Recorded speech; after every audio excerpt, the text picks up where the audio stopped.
कोकणात जाणाऱ्या नियमित गाड्यांसह स्पेशल 202 गाड्या आता फुल झालेल्या आहेत. मुंबई गोवा महामार्गाचं काम अद्याप रखडल्याने आणि खासगी ट्रॅव्हल्स करता जादा पैसे मोजावे लागणार असल्याने चाकरमान्यांनी तिकिटासाठी आपला मोर्चा आता एसटी महामंडळाकडे वळवलेला पाहायला मिळतोय.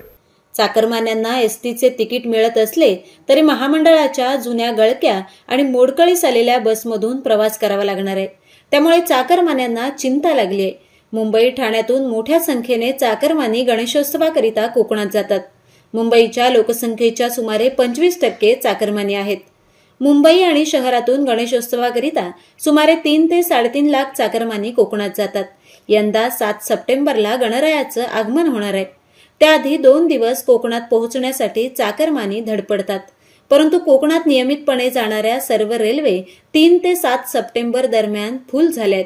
त्यामुळे हवालदिल झालेल्या चाकरमान्यांना 202 गणपती स्पेशल गाड्यांमुळे आरक्षित तिकीट मिळण्याची आशा होती, परंतु तीही फोल ठरली आहे. गणपती स्पेशल ट्रेनचे आरक्षण सुरू होताच एका मिनिटातच गाड्या फुल झाल्याने चाकरमानी निराश झालेत. दरवर्षी गणपती स्पेशल गाड्यांचे आरक्षण काही मिनिटात फुल होत असल्याने नेहमीच चाकरमान्यांच्या पदरी निराशा पडते.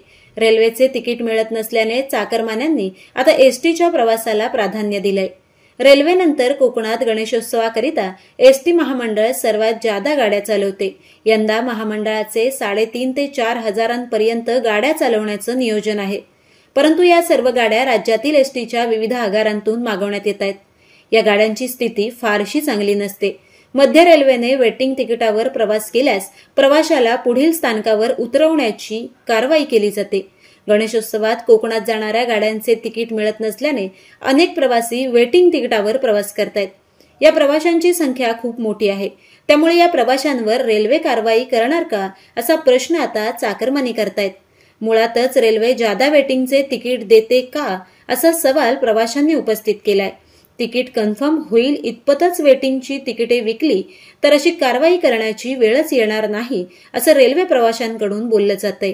गौरी गणपतीसाठी एसटीच्या मुंबईतून 236 तर ठाण्यातून 410 एसटी फुल झाल्या असून ग्रुप बुकिंग 25 जुलैपासून सुरू होणार आहे.